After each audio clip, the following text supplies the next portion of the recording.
I like to be out on country and cutting wood. It's peaceful. The fellas love it and they just love being out here cutting wood. So they're harvesting standing dead Western Myall, which is a breed of acacia. It's a very slow growing tree, typically between 250 to 500 years old, and the trees we're cutting down might have been standing dead for up to 80 to 100 years. Yeah, it makes a fantastic firewood. It's very clean burning and burns hot.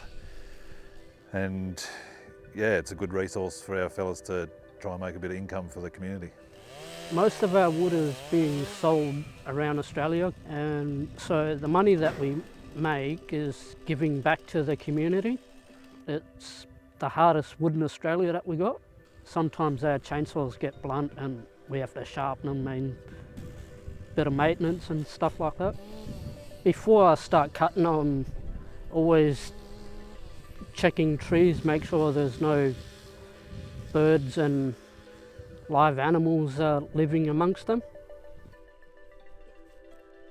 Yeah, so in the past we would just clear cut and fell, so we'd be left with a big bare patch, but now the ranger program's trying to rehabilitate the sites with new trees because the recruitment of young baby trees in this species is very difficult. It only happens once every 20 to 30 years, and we want to give it a bit of a head start, you know, seeing we're taking from the land, we want to replace.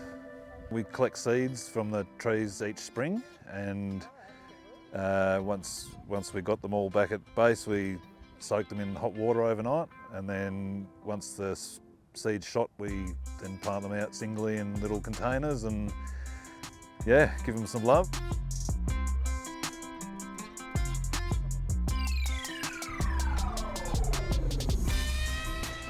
We generate our own power out here, and we have 3 generators, diesel generators, and the people here have never had to pay for their power, and that's changing in the next year. And we came up with an opportunity thinking, okay, if we generated our own power or heat or something like that, we're just talking around outside of the generators. And then we came up with this idea of a wood fire. You know, what do we do with wood? We've got plenty of wood. How do we go about it? And then we thought, okay, well, if we've got plenty of dead wood lying around, which is a product called Western Myall, and it burns hot, long, and leaves no ashes, and everybody wants to use it. So we did a deal with an outside company.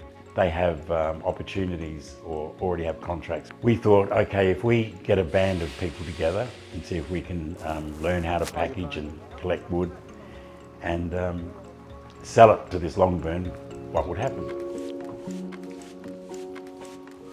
So in the mornings, the fellas rock up. We have they have tea, coffee. We have a bit of a yarn about what we're going to do during the day.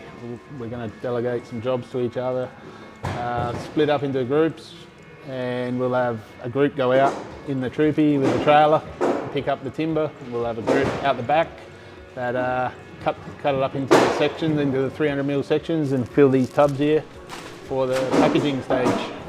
So that's normally the daily routine. There's a lot of fun, a lot of laughs, a lot of jokes that go on, and you don't realise that you're actually working sometimes, but you still get the job done. It's great. For a lot of these fellas, it's their first job from out of school, so it's a big step. It's good for the community. It's proud. It makes them proud, makes the community proud. They're doing a great job. Gives them something to look forward to. So. There's a lot of chatter about it, you know, amongst the community members, and there's been some feedback from outside of the community, which has made the guys really proud about their achievements already. I think just turning up to work and having fun and still achieving our daily goals, you know, which is, a pallet consists of 66 bags of wood, and we have to have 22 pallets to load a truck up to go out of here, and that's a lot of wood. And they're very proud, and so is the community, and so am I. So with the profits from the wood being sold, they're actually looking at getting solar panels for all the housing around here to eliminate the bills for the community. So it's a big help. Yeah, well, they've got a lot more confidence. They makes them happy, I suppose. It gives them money in their bank to be able to, you know, buy new clothes, buy stuff. A lot of them talk about saving up, buying a Toyota and going out travelling, going fishing, going hunting. So it gives them a good meaning in life, you know.